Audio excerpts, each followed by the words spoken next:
Assalamualaikum warahmatullahi wabarakatuh. Masih bersama kami Pak Ahmad Mustaqim dalam pelajaran Bahasa Indonesia kelas 9 semester 1 bab yang pertama, yaitu tentang teks laporan hasil percobaan. Pada pertemuan yang kemarin kita telah mempelajari yang pertama, apa pengertian dari teks laporan hasil percobaan. Tentu kalian masih ingat ya. Nanti dibuka-buka lagi catatannya untuk kembali mengingatkan tentang pengertian laporan hasil percobaan. Terus yang kedua yang telah kita pelajari adalah macam-macam laporan secara umum. Kemarin ada 2, tentu kalian juga masih ingat. Terus yang ketiga, ciri-ciri dari teks laporan hasil percobaan. Yang kemarin telah kita singgung, ada beberapa ciri-ciri. Tolong nanti kalian baca-baca kembali ya. Terus selanjutnya yang keempat adalah bagaimana cara menyimpulkan teks laporan hasil percobaan. Itu juga sudah kita pelajari. Terus yang terakhir kemarin adalah ciri-ciri kebahasaan yang terdapat dalam teks laporan hasil percobaan. Selanjutnya untuk bagian terakhir ini nanti kita akan belajar tentang langkah-langkah menyusun teks laporan hasil percobaan. Jadi nanti di akhir pembelajaran ini saya mengharapkan kepada anak-anak sekalian, kalian semuanya harus mampu menyusun teks laporan hasil percobaan. Walaupun percobaan itu belum kita lakukan secara real atau secara nyata. Nanti jadi seolah-olah kalian telah selesai melaksanakan percobaan membuat atau melakukan sesuatu. Nah, setelah itu kalian dapat menyusun teks laporan hasil percobaan dari percobaan yang seolah-olah sudah kalian lakukan. Paham ya? Jadi untuk percobaannya silahkan bebas kepada kalian semuanya. Suatu contoh, kalian punya pemikiran, oh ya saya akan melakukan percobaan, seolah-olah melakukan percobaan membuat nasi goreng seumpama, nasi goreng babat, atau percobaan membuat sangkar burung juga bisa, atau yang lain. Masih banyak contoh-contoh yang lain yang mungkin bisa kalian terapkan untuk membuat atau menyusun teks laporan hasil percobaan. Jadi yang pertama kali nanti yang kalian lakukan adalah canangkan atau tanamkan pada diri kalian bahwa kalian itu telah selesai melakukan percobaan ya. Bebas percobaannya. Setelah itu nanti kalian membuat atau menyusun teks laporan hasil percobaan yang seolah-olah telah kalian lakukan.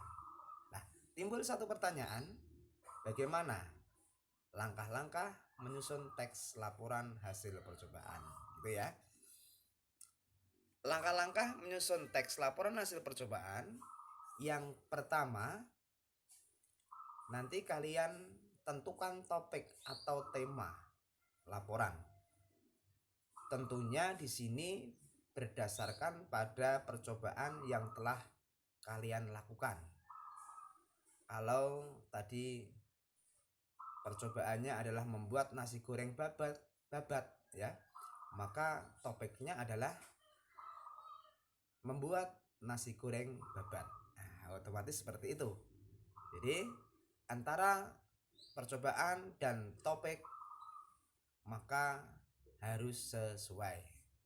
Kalau tadi percobaannya adalah membuat sangkar burung, maka topiknya atau temanya dalam laporan itu adalah pembuatan sangkar burung. Nah, seperti itu. Paham ya? Kalau sudah kita tentukan topik atau temanya, maka langkah berikutnya adalah menentukan tujuan penulisan. Seperti yang sudah saya terangkan kemarin, dalam tujuan pastilah akan menyampaikan suatu informasi tentang percobaan yang telah kita lakukan. Tadi suatu contoh, percobaannya adalah membuat nasi goreng babat, maka tujuannya adalah memberikan informasi kepada para pembaca dalam melakukan percobaan membuat nasi goreng babat. Nah, seperti itu. Jadi tujuan di sini di dalamnya nanti terkandung suatu informasi yang akan diperoleh oleh pembaca laporan kita, ya. Di tujuan. Terus selanjutnya langkah yang ketiga, setelah topik kita temukan, tujuan kita temukan, maka yang ketiga adalah menulis alat dan bahan. Jadi tolong dalam laporan itu akan kita tuliskan juga mengenai alat-alat dan bahan-bahan, ya. Semuanya komplit, alat apapun yang kita gunakan walaupun itu kecil dan bahan-bahan yang walaupun di dalam pembuatan itu bahan itu merupakan bahan yang kecil, maka semuanya harus kita kemas, harus kita tulis dalam laporan tersebut. Jadi alatnya apa saja, bahannya apa saja, kita tuliskan, ya. Setelah itu telah selesai kita tuliskan alat dan bahan, maka menulis langkah-langkah atau prosedur yang kita lakukan dalam melakukan percobaan tersebut. Kalau tadi saya contohkan percobaan membuat nasi goreng babat, maka langkah-langkahnya dari awal sampai akhir harus kalian susun secara sistematis atau secara urut, ya. Jadi jangan sampai langkah-langkah di sini membingungkan, langkah-langkah di sini membuat pemikiran kacau. Jadi dasarnya dalam penulisan langkah-langkah maka harus urut dan mudah dipahami.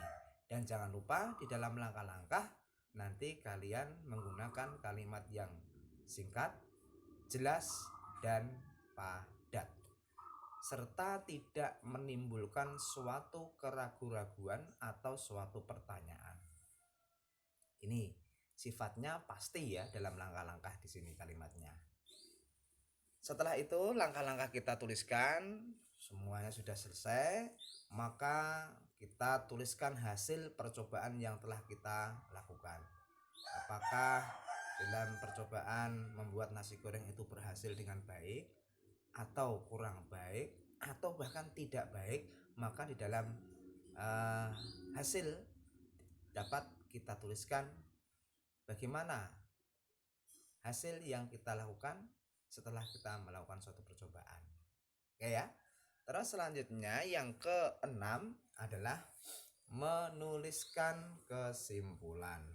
Di dalam bagian yang keenam ini, langkah yang keenam ini, maka kesimpulan ini akan kita tuliskan apakah membuat nasi goreng babat itu mudah atau sulit atau bagaimana, terserah pada kalian semuanya dalam menuliskan.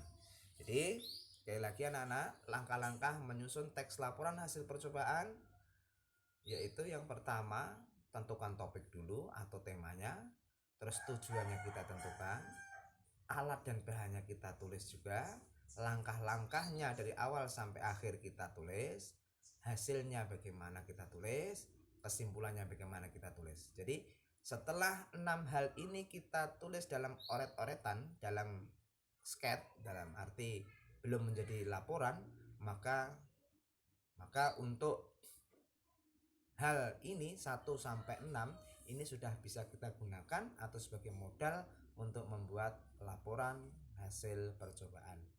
Nah, setelah dari poin 1 sampai 6 ini kita kuasai, kita dapatkan, maka kita susun teks laporan hasil percobaan sesuai dengan struktur atau susunan teks laporan hasil percobaan yang kemarin telah kita pelajari, yaitu kita tuliskan pertama kali adalah judul ya, kita tuliskan judul, setelah judul kita tuliskan sesuai dengan topiknya, umpama laporan membuat nasi goreng babat atau laporan membuat sangkar burung. Nah, ini sebagai judul. Setelah judul kita tuliskan, struktur yang kedua adalah yang kemarin apa kira-kira? Yang kedua adalah bagian orientasi ya. Bagian orientasi ini menjadi poin yang kedua ya. Bagian orientasi atau pengenalan produk atau pengenalan sesuatu yang kita buat menjadi satu paragraf atau dua paragraf untuk menjelaskan tentang tentang produk yang kita buat. Kalau tadi nasi goreng babat, maka kamu harus mengenalkan secara umum dulu tentang macam-macam jenis makanan yang ada di Indonesia. Setelah itu kita kerucutkan atau kita khususkan ke makanan jenis nasi goreng. Nah, ini bagian orientasi. Terus nasi goreng kita perkenalkan sedikit apa itu nasi goreng, sekilas kita terangkan dalam bagian orientasi tersebut. Nah, setelah bagian orientasi kita sampaikan, selanjutnya yang ketiga adalah bagian atau strukturnya adalah bagian tujuan. Jadi tujuannya apa? Kita sampaikan di dalam laporan tersebut seperti yang telah kalian tuliskan pada poin yang kedua tadi ya. Tujuannya kira-kira apa? Memberikan informasi tentang cara pembuatan nasi goreng babat atau memberikan informasi tentang cara pembuatan sangkar burung. Di situ di bagian atau struktur yang ketiga, menuliskan tujuan. Setelah itu bagian yang keempat yang telah kita pelajari, yaitu menuliskan alat-alat dan bahan-bahan dalam laporan tersebut. Di alat sendiri tulis semuanya 1 sampai berapa yang sesuai dengan kebutuhan. Terus bahannya kira-kira apa saja kita tuliskan dari awal sampai akhir. Setelah itu selesai, masuk bagian struktur yang kelima, yaitu tentang langkah-langkah atau prosedur dalam membuat nasi goreng babat atau sangkar burung. Langkah-langkahnya apa? Kita terangkan dari 1 sampai terakhir dengan kalimat yang singkat, jelas, padat, serta tidak mengandung suatu keraguan dan suatu pertanyaan. Nah, setelah itu bagian yang keenam, yaitu kalian harus menuliskan hasilnya. Hasilnya seperti apa ya. Terus yang ketujuh yaitu menuliskan kesimpulan. Selesai ya. Jadi untuk membuat atau menyusun teks laporan hasil percobaan nanti ada 7 bagian sesuai dengan strukturnya. Jadi yang saya ulangi, nanti dalam laporan hasil percobaan yang kalian buat, poin yang pertama adalah judul, yang kedua orientasi, yang ketiga tujuan, yang keempat alat dan bahan, yang kelima langkah-langkah, yang keenam hasil, dan yang ketujuh kesimpulan. Jadi ada 7 poin yang harus kalian tuliskan dalam teks laporan hasil percobaan. Sekali lagi anak-anak sekalian, tugas kalian selanjutnya adalah membuat teks laporan hasil percobaan. Percobaannya bebas, terserah kalian mau membuat apa, terserah. Nah, di situ nanti kalian kembangkan sendiri dengan bahasa kalian sendiri dan hasilnya bisa dikirim lewat Japri ya. Nanti Japri hasilnya difoto terus dikirim ke WA Pak Mustaqim secara Japri saja. Oke, terima kasih atas perhatiannya. Assalamualaikum warahmatullahi wabarakatuh.